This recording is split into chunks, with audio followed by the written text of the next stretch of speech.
തിരുവനന്തപുരം ജില്ലയിലെ 14 നിയമസഭാ മണ്ഡലങ്ങളാണുള്ളത്. 2021 കണക്കനുസരിച്ച് 13 ഇടങ്ങളിലും LDF ആണ്, ഒരിടത്ത് മാത്രമാണ് UDF, അത് കോവളം നിയോജക മണ്ഡലത്തിൽ.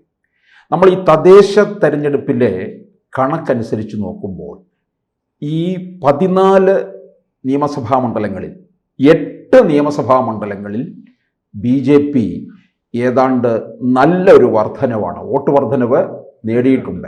ഏതാണ്ട് പലയിടങ്ങളിലും 40,000-ലധികം വോട്ട് കഴിഞ്ഞ് നിൽക്കുകയാണ്. ഇപ്പം നേമം മണ്ഡലം എടുത്ത് നോക്കിക്കഴിഞ്ഞാൽ 49,867 വോട്ടാണ് നേടിയിട്ടുള്ളത്. അപ്പം ഇതുപോലെ മറ്റ് മണ്ഡലങ്ങളിൽ കാട്ടാക്കടയായാലും കഴക്കൂട്ടത്തായാലും വട്ടിയൂർക്കാവായാലും പാറശാല, ആറ്റിങ്ങൽ, ചിറയിൻകീഴ്, തിരുവനന്തപുരം, ഇങ്ങനെ 8 മണ്ഡലങ്ങളാണുള്ളത്. ഇത് BJPക്ക് വിജയസാധ്യത ഉണ്ടാക്കാവുന്ന മണ്ഡലങ്ങൾ തന്നെ ആയിരിക്കുമല്ലോ. രണ്ടിടത്തും പാറ്റേൺ വ്യത്യസ്തമാണെങ്കിലും ഈ വോട്ട് എന്തായാലും ഒരു 2000-3000 വോട്ടെങ്കിലും കൂടാനുള്ള സാധ്യതയല്ലേ കാണുന്നത്? തീർച്ചയായിട്ടും. ഇപ്പോൾ 2026 നിയമസഭാ തെരഞ്ഞെടുപ്പിൽ BJPക്ക് അന്തസ്സായിട്ട് മത്സരിക്കാനും വിജയിക്കാനും കഴിയുന്ന ഒരു ജില്ലയായിട്ട് തിരുവനന്തപുരം മാറിയിട്ടുണ്ട്. അതിൻ്റെ ഒരു ഒരു തുടക്കമാണ് ഈ കോർപ്പറേഷനിൽ അവർക്ക് കിട്ടിയ ഭരണം എന്ന് പറയുന്നത്. 50 സീറ്റുകളിൽ വിജയിച്ച് അവർക്ക് ഭരണം പിടിക്കാൻ കഴിഞ്ഞത് അതിൻ്റെ ഒരു തുടക്കമാണ്. അപ്പോൾ ഇത് BJPക്ക് കോർപ്പറേഷൻ ഭരണം പിടിക്കാൻ കഴിഞ്ഞു എന്നതിലപ്പുറം തിരുവനന്തപുരത്തെ ജനങ്ങൾ രാഷ്ട്രീയമായ ഒരു മാറ്റത്തിന് തയ്യാറെടുക്കുന്നു എന്ന് വേണം നമുക്ക് മനസ്സിലാക്കാൻ. കാരണം കഴിഞ്ഞ 2 ടൈമായിട്ട് 15-നും 20-ലും 35 സീറ്റ് കൊടുത്ത് BJPയെ പ്രതിപക്ഷത്തിരുത്തിക്കൊണ്ടിരുന്ന തിരുവനന്തപുരത്തെ ജനതയാണ് ഇപ്രാവശ്യം അവർ ഭരണത്തിൽ വരട്ടെ എന്ന് തീരുമാനിക്കുന്നത്. അപ്പോൾ ഒരു ഷിഫ്റ്റ് ജനങ്ങളുടെ മനസ്സിലുണ്ടായിട്ടുണ്ട് എന്നുള്ളൊരു വാസ്തവമാണ്. ഈ ഒരു മാറ്റം, അതായത് രാഷ്ട്രീയപരമായി മാറിയുള്ള ഈ ചിന്ത നിയമസഭാ തെരഞ്ഞെടുപ്പിൽ പ്രതിഫലിക്കുന്നുള്ള കാര്യത്തിൽ തർക്കമൊന്നും വേണ്ട. ഇപ്പം അങ്ങ് സൂചിപ്പിച്ച പോലെ 8 മണ്ഡലങ്ങളുണ്ടല്ലോ, ആ 8 മണ്ഡലങ്ങളിൽ ഫോക്കസ് ചെയ്ത് നന്നായി BJP പ്രവർത്തിച്ചു കഴിഞ്ഞാൽ വലിയ വിജയം 8 മണ്ഡലം അല്ലെങ്കിൽ പോലും അതിൽ പകുതിയോളം മണ്ഡലങ്ങളിൽ ഉറപ്പായിട്ട് വിജയിച്ചു പറ്റാൻ കഴിയുന്ന ഒരു സാഹചര്യം ഇപ്പോൾ തിരുവനന്തപുരം ജില്ലയിലുണ്ട്. മാത്രമല്ല ഈ രാഷ്ട്രീയ ജ്യോതിഷികളുടെ ഇടയിൽ പറയുന്ന ഒരു പ്രയോഗമുണ്ട്, തിരുവനന്തപുരം ജില്ല പിടിച്ചു കഴിഞ്ഞാൽ കേരളം ഭരിക്കാം. കേരളം വരെ തിരുവനന്തപുരവും കൊല്ലവുമാണ്. അതെ, നമ്മൾ കഴിഞ്ഞ കുറേ വർഷത്തെ തെരഞ്ഞെടുപ്പ് ചരിത്രം പരിശോധിച്ച് കഴിഞ്ഞാൽ അത് വാസ്തവം നമുക്ക് മനസ്സിലാവും. ഇപ്പോഴും അതങ്ങനെയാണ്, തിരുവനന്തപുരം കൊല്ലം LDFന്റെ കയ്യിലാണ്. അപ്പോൾ അതിൻ്റെ ഒരു വാസ്തവം ഉണ്ട് എന്നുള്ളത് വളരെ വ്യക്തമാണ്. അപ്പോൾ കേരളത്തിലെ രാഷ്ട്രീയത്തെ നിയന്ത്രിക്കുന്ന ഒരു ജനതയാണ് തിരുവനന്തപുരത്തെ ജനത എന്നാണ് ഇത് നമുക്ക് മനസ്സിലാക്കാൻ. അതുകൊണ്ട് തന്നെ ഇപ്രാവശ്യം ഇടത് വലത് മുന്നണികളെ ഏറ്റവും കൂടുതൽ അലോസരപ്പെടുത്തുന്നത്, പ്രത്യേകിച്ച് തിരുവനന്തപുരം ജില്ലയായിട്ട് നമ്മൾ പറയുകയാണെങ്കിൽ അലോസരപ്പെടുത്തുന്നത് BJPയുടെ വളർച്ചയും BJPയുടെ കോർപ്പറേഷൻ ഭരണമാണ് അവരെ ഏറ്റവും കൂടുതൽ അലോസരപ്പെടുത്തുന്നത് നമുക്ക് കാണാം. പക്ഷെ ഞാൻ ചോദിച്ചോട്ടെ, ചില മണ്ഡലങ്ങൾ ഇപ്പം നേമത്താണെങ്കിൽ ഞാൻ നേരത്തെ പറഞ്ഞതുപോലെ 49,867, കാട്ടാക്കടയിൽ 46,376 വോട്ടാണ്. അവിടെ കാട്ടാക്കടയിലെ IB സതീഷ് കഴിഞ്ഞ തവണ 2021 ഏതാണ്ട് 20,000-ലധികം വോട്ടിന്റെ ഭൂരിപക്ഷത്തിലാണ്. ഈ ഭൂരിപക്ഷം മറികടക്കാനായിട്ട് കഴിയുമോ? കാരണം BJPക്ക് അവിടെ വിജയസാധ്യത ഉണ്ടാകുമോ? 2021 രാഷ്ട്രീയ സാഹചര്യം ഇപ്പം ഇല്ല, കേരളത്തിലൊരിടത്തും ഇല്ല. 2020 നമുക്കറിയാമല്ലോ, ഈ പ്രളയത്തിനും കോവിഡിനും ശേഷം വരുന്ന ഒരു കാലഘട്ടമാണ് 2021 തെരഞ്ഞെടുപ്പ് എന്ന് പറയുന്നത്. ആ സമയത്ത് LDFനെ തുണച്ചിരുന്ന ഒരുപാട് ഘടകങ്ങൾ അന്നുണ്ടായിരുന്നു. ആ ഘടകങ്ങളാണ് കോൺഗ്രസിൻ്റെ വൻ പരാജയത്തിനും BJPക്ക് അവർ കയ്യിലുണ്ടായിരുന്ന സീറ്റ് നഷ്ടപ്പെടാനുള്ള ഒരു കാരണം എന്ന് പറയുന്നത് ആ അന്നുണ്ടായിരുന്ന രാഷ്ട്രീയ സാമൂഹിക സാഹചര്യങ്ങളാണ്. അതൊന്നും ഇപ്പോൾ ഇല്ല. ഇപ്പോൾ നടക്കുന്ന ഇലക്ഷൻ എന്ന് പറയുന്നത് 2026 നടക്കാൻ പോകുന്ന ഇലക്ഷൻ എന്ന് പറയുന്നത് തികച്ചും രാഷ്ട്രീയമായ ഇലക്ഷനായി നടക്കാൻ പോവുക. 3 മുന്നണിയിലെ ആളുകൾ ഇഴകീറി പരിശോധിക്കും. ആര് ഭരണത്തിൽ വന്നാണ് നമുക്ക് ഗുണമുണ്ടാവുക എന്ന് ജനങ്ങൾ നന്നായിട്ട് പരിശോധിച്ചിട്ടായിരിക്കും ഇക്കുറി വോട്ട് ചെയ്യുന്നത്. തദ്ദേശ തെരഞ്ഞെടുപ്പ് കണ്ടല്ലോ, കേരളത്തിൽ അങ്ങോളം ഇങ്ങോളം എന്ന് പറയുന്നത് തദ്ദേശ സ്ഥാപനങ്ങളിൽ, ഗ്രാമപഞ്ചായത്ത് മുതൽ കോർപ്പറേഷൻ വരെയുള്ള സ്ഥലങ്ങളിൽ BJPയുടെ വിജയം അവർ പൊതുജനങ്ങളെ ഇരട്ടിയായി കിട്ടി. അപ്പോൾ എല്ലാ സ്ഥലത്തും ഒരു പോസിബിൾ ഷിഫ്റ്റ് വന്നുകൊണ്ടേയിരിക്കുകയാണ് ജനങ്ങളുടെ മനസ്സിൽ.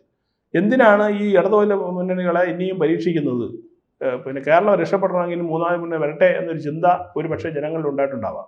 അത് ഏറ്റവും കൂടുതൽ പ്രതിഫലിക്കുന്നത് തിരുവനന്തപുരത്താണ്. ഇപ്പോൾ കാട്ടാക്കട എന്ന് പറയുന്നത്, ഈ കാട്ടാക്കടയിലെ ഒരു വിഷയം എന്ന് പറയുന്നത് ആറ്റിങ്ങൽ ലോക്സഭാ മണ്ഡലത്തിൽ മണ്ഡലത്തിൽ ശോഭാ സുരേന്ദ്രൻ മത്സരിച്ചതിന്റെ ഒരു ഇഫക്റ്റ് കൊണ്ടാണ് കാട്ടാക്കടയിൽ ഉണ്ടായത്. ഉം. കാരണം ആറ്റിങ്ങൽ ലോക്സഭാ മണ്ഡലത്തിന്റെ കീഴിലാണ് ഈ കാട്ടാക്കട വരുന്നത്. കാട്ടാക്കടയിലും നെടുമങ്ങാടും ഉണ്ടായി. അതെ. പക്ഷേ നെടുമങ്ങാട് എന്ന് പറയുന്ന ഒരു കമ്മ്യൂണിസ്റ്റ് കോട്ടയാണ്. നെടുമങ്ങാട് വളരെ അടുത്ത കാലത്തും BJP കാരെ ഭരിക്കാൻ പറ്റുമെന്ന് ഞാൻ പ്രതീക്ഷിക്കുന്നില്ല. കാരണം അവിടെ ഈ പറഞ്ഞതുപോലെ കാലാകാലങ്ങളായിട്ട് പിന്നെ ഇടതുപക്ഷത്തിന്റെ ഒരിക്കലും ഇളകാത്ത വോട്ട് CPIയുടെ സീറ്റാണ്. അതെ, GRL 23,000-ലധികം വോട്ടിന്റെ CPIക്ക് അവിടെ വോട്ടൊന്നുമില്ല, CPM കൂടെ ചെയ്യുന്ന വോട്ടാണ്. CPI ഒറ്റത്ത് ജയിക്കത്തില്ല ഒറ്റയ്ക്ക് കഴിഞ്ഞാൽ. അതല്ല, പക്ഷെ അവിടെ ഈ പറഞ്ഞതുപോലെ നല്ല കമ്മ്യൂണിസ്റ്റിന്റെ വേരോട്ടമുള്ള ഒരു മണ്ഡലമാണ് ഈ നെടുമങ്ങാട്. മാത്രമല്ല വാമനപുരം അങ്ങനെയുള്ള. അപ്പോൾ ഈ 2 സീറ്റുകളിലേക്കും പ്രതീക്ഷിക്കേണ്ടതില്ല BJP സംബന്ധിച്ച്. പക്ഷെ നല്ല മത്സരം കാഴ്ചവെക്കാൻ പറ്റും. ഇപ്രാവശ്യം നാട്ടിൽ മത്സരിച്ചാൽ അടുത്ത തെരഞ്ഞെടുപ്പ് ഗുണം ചെയ്തേക്കാം. പക്ഷേ അതുപോലെയല്ല കാട്ടാക്കട എന്ന് പറയുന്നത്. ശോഭാ സുരേന്ദ്രൻ ആറ്റിങ്ങൽ മത്സരിച്ചപ്പോൾ ഉണ്ടാക്കിയ ഒരു ഓളമുണ്ട്. ഇരട്ടിയോളം വോട്ട് അവരിന്ന് കൂട്ടിയെടുത്തു. അന്ന് തട്ടിമുട്ടിയാണ് മറ്റാൾ ജയിച്ചു പോയത്, അടൂർ പ്രകാശ്. അപ്പോൾ അതിൻ്റെ ഇഫക്റ്റ് ഏറ്റവും കൂടുതൽ ഉണ്ടായ മണ്ഡലം കാട്ടാക്കട മണ്ഡലമായിരുന്നു. PK കൃഷ്ണദാസ് ആയിരുന്നു അവിടെ സ്ഥാനാർത്ഥി. അദ്ദേഹമാണ് കഴിഞ്ഞ 2 തവണയായിട്ട് അവിടെ മത്സരിച്ചുകൊണ്ടിരിക്കുന്നത്. ക്രമമായ പ്രവർത്തനത്തിൽ കൂടി അവിടുത്തെ വോട്ട് ഷെയർ ഉയർത്താൻ കഴിഞ്ഞു. ഇപ്പോൾ ഈ തദ്ദേശ തെരഞ്ഞെടുപ്പ് കഴിഞ്ഞപ്പോഴാണ് കാട്ടാക്കടയിൽ ഇനിയും BJPക്ക് സാധ്യത ഉണ്ട് എന്ന് മനസ്സിലാവുന്നത്. നമ്മൾ മനസ്സിലാക്കേണ്ട ഒരു കാര്യം, ഈ ഗ്രാമങ്ങളിൽ മുമ്പ് BJP ഇല്ലായിരുന്നു. ഗ്രാമങ്ങൾ CPMന്റെ കുത്തകയായിരുന്നു, പ്രത്യേകിച്ച് ഗ്രാമപഞ്ചായത്തുകൾ. ആ ഗ്രാമപഞ്ചായത്തുകളിലേക്കാണ് ഈ CPMന്റെ കുത്തകയെന്ന ഗ്രാമപഞ്ചായത്തുകളിലേക്കാണ് ഇപ്പോൾ BJP കടന്നു കയറിയിരിക്കുന്നത്. അതായത് ഗ്രാമീണ ജനതയുടെ മനസ്സിൽ പോലും ഇപ്പോൾ BJPയെ ഒരു തൊട്ടുകൂടാൻ പാടില്ലാത്തൊരു പാർട്ടിയാണെന്നുള്ള ചിന്ത അവർക്ക് മാറി. BJPക്ക് താമര കുത്താനുള്ള ജനങ്ങളുടെ അറപ്പ് മാറി. ആ അറപ്പ് മാറിയതിൻ്റെ ഭാഗമായിട്ടാണ് തിരുവനന്തപുരത്ത് അവർക്ക് ഭരണത്തിൽ വരാൻ കഴിഞ്ഞ കോർപ്പറേഷനിൽ. അതുകൊണ്ട് തന്നെ ഈ പറഞ്ഞ 8 മണ്ഡലങ്ങളിൽ, ഈ സൂചിപ്പിച്ച 8 മണ്ഡലങ്ങളിലും വലിയ തോതിൽ BJPക്ക് അനുകൂലമായ സാഹചര്യങ്ങളാണ് ഇപ്പോഴുള്ളത്.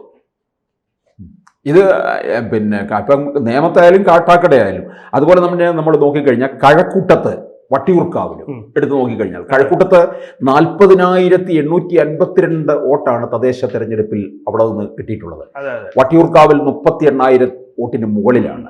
ഈ വട്ടിയൂർക്കാവും കഴക്കൂട്ടവും BJPയുടെ ഈ നിയമം പോലെ തന്നെ വളരെ പ്രസിദ്ധമായിട്ടുള്ള മണ്ഡലമാണ്. ഈ കഴക്കൂട്ടത്തിന്റെ കാര്യം പറഞ്ഞാൽ, കഴക്കൂട്ടം ഇപ്രാവശ്യം അവിടെ നിൽക്കുന്ന കോൺഗ്രസിന്റെ ആയാലും LDFന്റെ സ്ഥാനാർത്ഥി നന്നായിട്ട് വെള്ളം കുടിക്കും, ഒരു സംശയം വേണ്ട. അതെ, കാരണം പ്രതീക്ഷിക്കാത്ത രീതിയിൽ വലിയ വളർച്ച BJP നേടിയ ഒരു സ്ഥലമാണ് കഴക്കൂട്ടം നിയോജകമണ്ഡലം എന്ന് പറയുന്നത്. മറ്റ് ഒരുപക്ഷെ എനിക്ക് തോന്നുന്നത് നേമത്തെക്കാളേറെ ശ്രദ്ധ നേടി ചിലപ്പോൾ കഴക്കൂട്ടത്ത് BJPയുടെ സ്ഥാനം ജയിച്ചു വരാനുള്ള സാധ്യതയുണ്ട്. അത്തരത്തിൽ ശക്തമായ വേരോട്ടമാണ് കഴക്കൂട്ട മണ്ഡലത്തിലുള്ളത് എന്നുള്ളതാണ്. അപ്പോൾ അവിടെ കടകംപള്ളി സുരേന്ദ്രനില്ല, ഈ കോൺഗ്രസിൻ്റെ മറ്റാര് മത്സരിച്ചാലും നല്ലൊരു ഫൈറ്റ് അവരെ നേരിടേണ്ടി വരും. കടകംപള്ളി എന്തായാലും ഇനി അവിടെ മത്സരിക്കത്തില്ല, സീറ്റ് കൊടുക്കുകയുമില്ല, അത് പരാജയത്തിലേക്കായിരിക്കും പോവുക.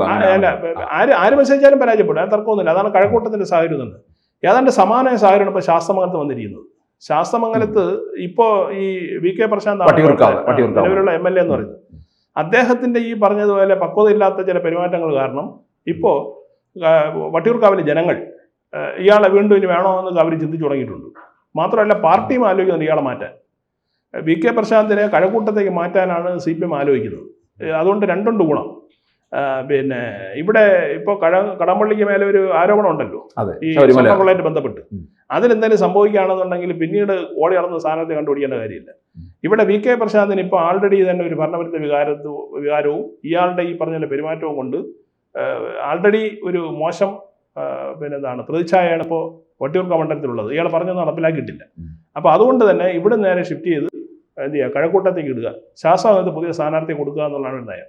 ഇപ്പോൾ ശാസ്തമംഗലവും കഴക്കൂട്ടവും അതുപോലെ നേമവും 100% BJPക്ക് ഉറപ്പിക്കാൻ പറ്റുന്ന മണ്ഡലങ്ങളാണ്. ഈ തദ്ദേശ തെരഞ്ഞെടുപ്പിന്റെ ഫലം വെച്ച് നമ്മൾ നോക്കുകയാണെങ്കിൽ. മാത്രമല്ല നമ്മൾ പ്രതീക്ഷിക്കാത്ത മറ്റു പല മണ്ഡലങ്ങളിലേക്കും BJPയുടെ കടന്നുകയറ്റം വിജയത്തിന് അതിലാണ് ആറ്റിങ്ങല്, ചിറയിൻകീഴ്, തിരുവനന്തപുരം സെൻട്രലും പാറശാലയും 32,000-ലധികം വോട്ടാണ്. ആറ്റിങ്ങൽ 34,000-ലധികം, ചിറയിൻകീഴ് 35,000-ലധികം വോട്ട്, തിരുവനന്തപുരം സെൻട്രൽ 38,000. അതെ, തിരുവനന്തപുരം സെൻട്രലൊക്കെ ജയിക്കാൻ കഴിയുന്ന രീതിയിൽ മാറിയിട്ടുണ്ടെന്നുള്ളതാണ്. പക്ഷെ പലപ്പോഴും ഈ തിരുവനന്തപുരം സെൻട്രലിൽ ഒരു പ്രശ്നം, തീരദേശ വോട്ടുകളാണ് എപ്പോഴും ഒരു വെല്ലുവിളിയായിട്ട് മാറുന്നത്. ആ തീരദേശ വോട്ടുകളിൽ നിന്ന് ഒരു ഭാഗം കൂടെ സമാഹരിക്കാൻ കഴിഞ്ഞാൽ ഉറപ്പായിട്ടും വിജയം സുനിശ്ചിതമാണ്. നിയമം കഴിഞ്ഞ തവണ SDP വോട്ടിനാണ് ശിവൻകുട്ടി ജയിച്ചു വന്നത്. വെറും 3,900 വോട്ടിനാണ് ജയിച്ചത്. അതിന് പല ഘടകങ്ങളൊന്നുണ്ടായിരുന്നു അദ്ദേഹം ജയിക്കാനുള്ള കാരണം.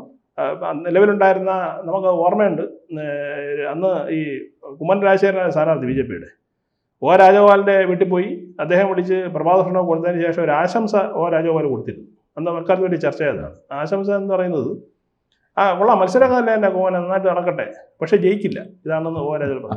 കെ മുരളീധരനാണ് അപ്പുറത്ത്, അയാളെ പിന്നെ തോൽപ്പിക്കാൻ വലിയ ബുദ്ധിമുട്ടാണെന്ന് പറഞ്ഞ് ആശംസിച്ച് വിട്ട പിന്നെ BJP നേതാക്കളും BJP പാർട്ടിക്കകത്തുണ്ട്. MLA ആയിരുന്ന ആളാണ്. ആ ആശംസ കാണിച്ചിട്ടുണ്ട്. അന്ന് പിന്നെ മാനസികമായിട്ട് എന്തുമാത്രം ഈ സാധനം തളർന്നിട്ടുണ്ടാവും കുമ്മനം രാജശേഖരൻ. അപ്പോൾ ഇങ്ങനെയുള്ള കുഴപ്പങ്ങളും അന്ന് BJP ഉണ്ട്. ആ കുഴപ്പങ്ങൾ ഇപ്പോൾ BJP-കാരുടെ ഉള്ളിൽ ഉണ്ട് എങ്കിൽ സ്വാഭാവികമായിട്ട് ഈ നമ്മളീ പറഞ്ഞൊന്നും നടക്കില്ല.